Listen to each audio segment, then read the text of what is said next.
My partner Jess always prioritized her best friend over me, leaving me feeling uncomfortable and disregarded.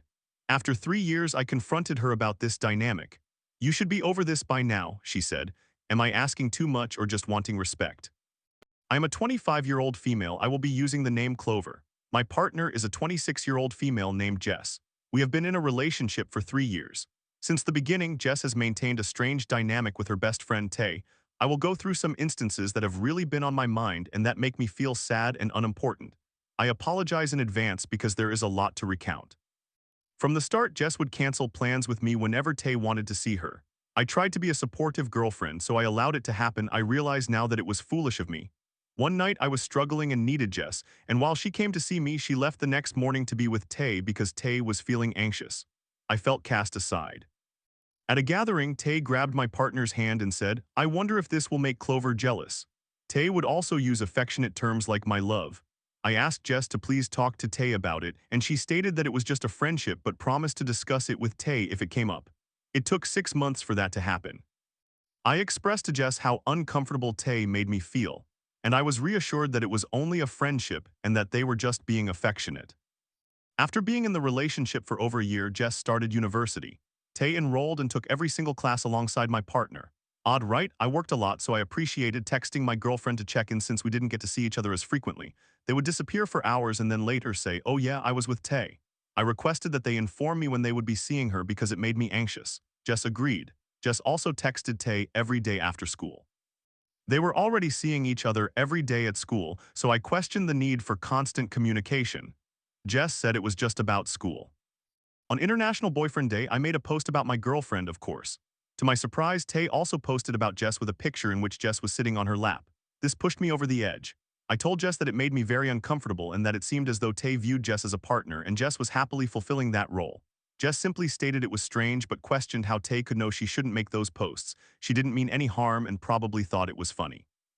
This felt invalidating and seemed to excuse Tay's behavior. Tay is not naive. I wanted Jess to speak to Tay about it.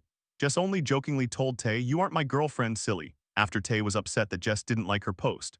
I would have preferred a more serious conversation, something like, "Hey, this makes my partner uncomfortable. We are not in a relationship, so please don't act as if we were. We are friends, so these are some boundaries I wish to establish with you." However, Jess didn't want to make Tay uncomfortable. I asked Jess if she could try to take classes without Tay for the next semester. They agreed. I wanted Jess to set some boundaries, but Jess didn't want to push Tay away, so a conversation never took place. We fell back into the cycle of Jess not informing me when she saw Tay, despite me repeating what I needed. After that, they began seeing each other between classes every day. Naturally, I didn't find out until I saw texts. Jess didn't think it was a big deal because it was only for 10 to 15 minutes. I explained that to me, it was significant because it was odd to need to see each other every single day. As a side note, at the start of our relationship, Jess and I would find small amounts of time to see each other when we had busy days. These small meetups were meaningful for our relationship. Jess apologized and promised once again to keep me informed. Around 1.5 years into the relationship, Jess set some unspoken boundaries with Tay, which I appreciated. Tay got a boyfriend and stopped reaching out to Jess.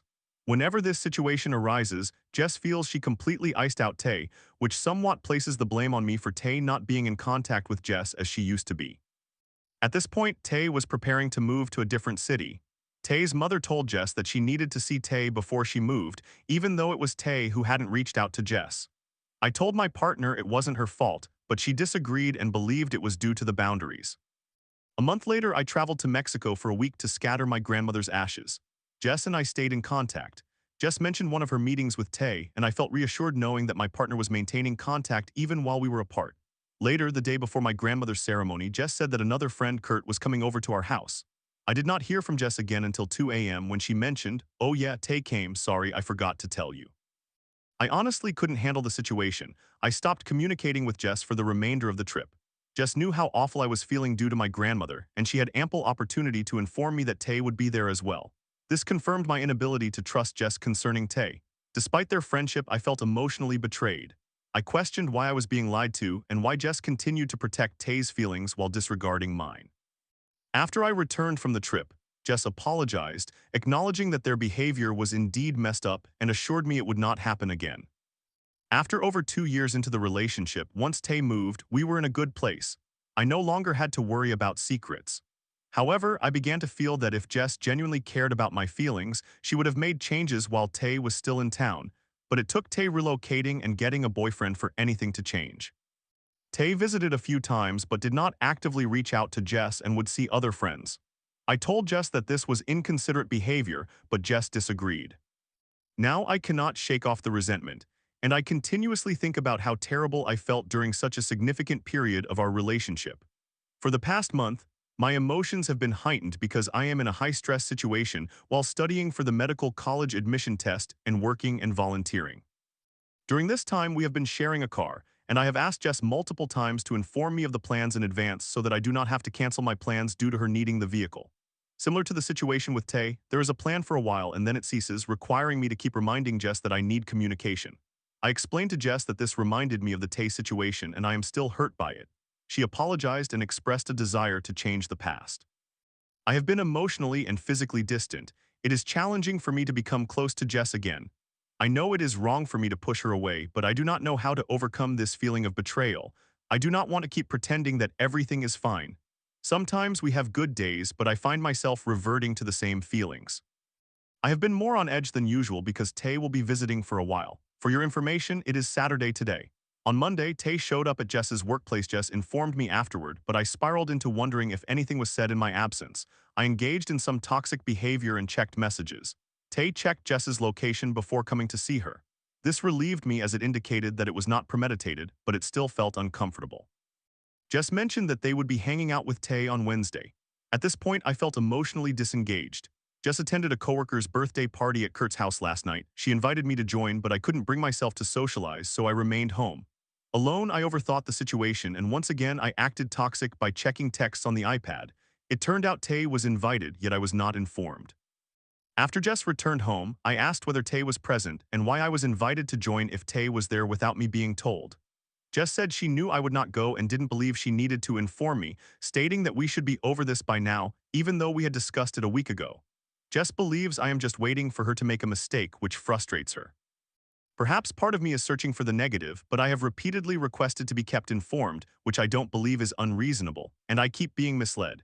Jess also remarked that she did not tell me because she did not want to ruin the good times we have been having, but every instance of her withholding information has pushed me further away.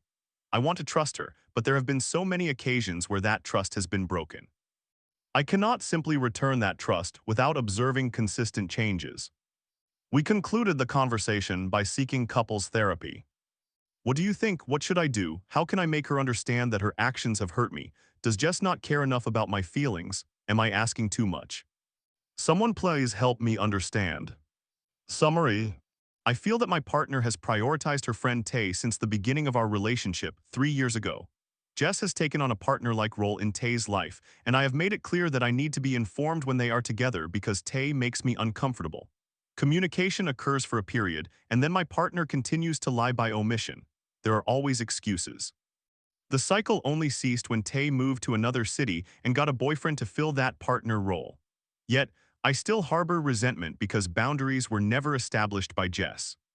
Last night there was a party, and Jess did not inform me that Tay would be there until I confronted her about it. My partner stated that my requests were unreasonable and that we should have moved on from this situation, even though we discussed it just a week prior. I do not feel heard and I am weary of feeling this way. We have agreed to try couples therapy. Story 2. My 22-year-old mother recently said, "You'll resent him if he doesn't achieve success," about my boyfriend, who's content with his job while I'm on my way to becoming a surgeon. Can our love survive my family's expectations, or is it time to face harsh reality? I simply want to provide some context. I am a person of color and my boyfriend is white. We have been dating for exactly 1 year now. I am about to become a doctor and I am working toward becoming a surgeon, which I am deeply passionate about. My boyfriend initially pursued a degree in biology, then transitioned to psychology for his undergraduate studies, followed by a master's degree.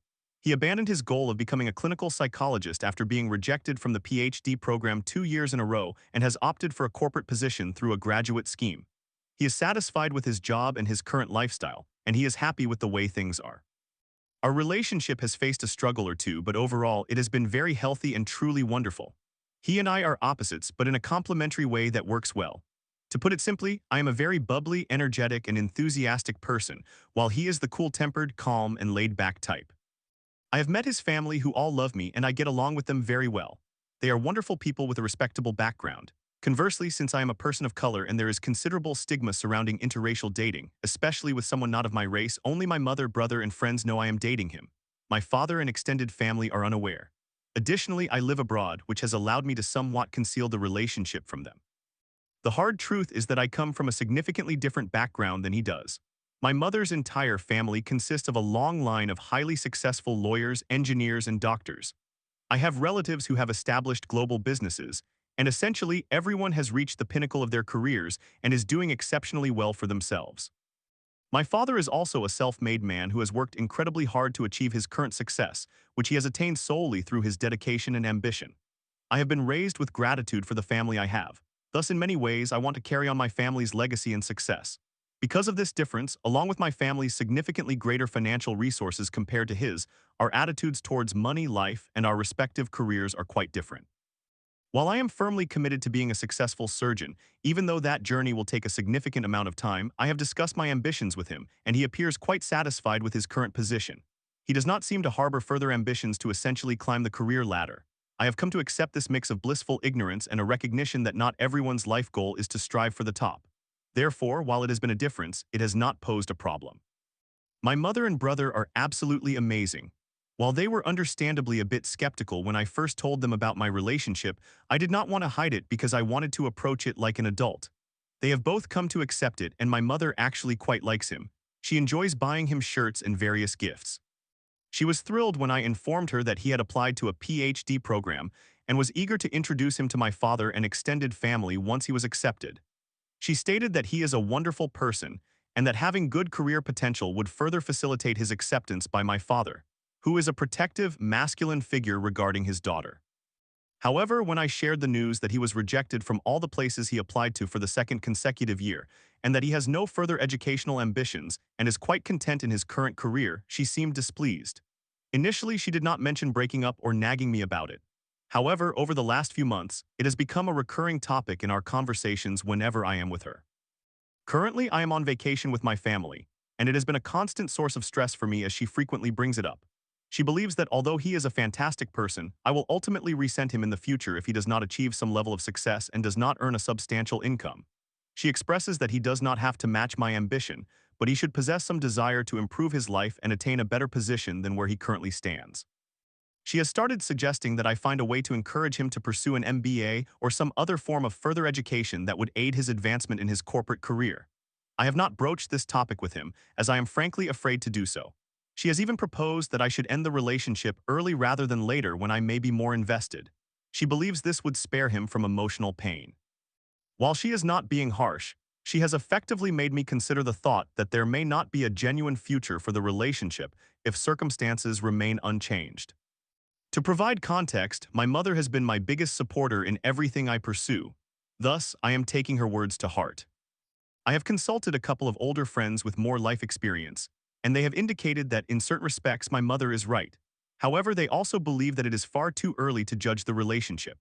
My friends have said that I am still young and should focus on enjoying the relationship for now, allowing him some time to establish himself and either validate or invalidate the relationship's potential. Personally, I feel conflicted. On one hand, I do not want to concern myself with this right now. I believe 1 year is merely the infancy of a relationship's lifespan. I feel that since I have not yet fully established myself, I have no right to critique someone else's ability to do so. On the other hand, I recognize that I am on a more defined path toward a potentially rewarding career and future, while my boyfriend appears content to earn his current salary for the next 5 years. I am someone who does not want to stop working or become a stay-at-home mother at any point in the future, but I also do not wish to be the sole provider with a significant income disparity. However, I understand that these thoughts pertain more to the future of marriage, which is not imminent for us. I merely seek honest opinions on whether this is an issue I should be concerned about and consider at this moment. I acknowledge that I am young, but he is at a point in his life where he is looking to settle down in a couple of years, and I do not want to be someone he invests his time in only for the relationship not to work out. I do not want to be advised to break up with him, I simply want honest relationship advice. Should I allow more time for things to develop? Summary, my mother does not believe my boyfriend will be successful and therefore may not be accepted into the family. I have been somewhat swayed by her perspective, but I am uncertain whether I should genuinely be concerned about this issue.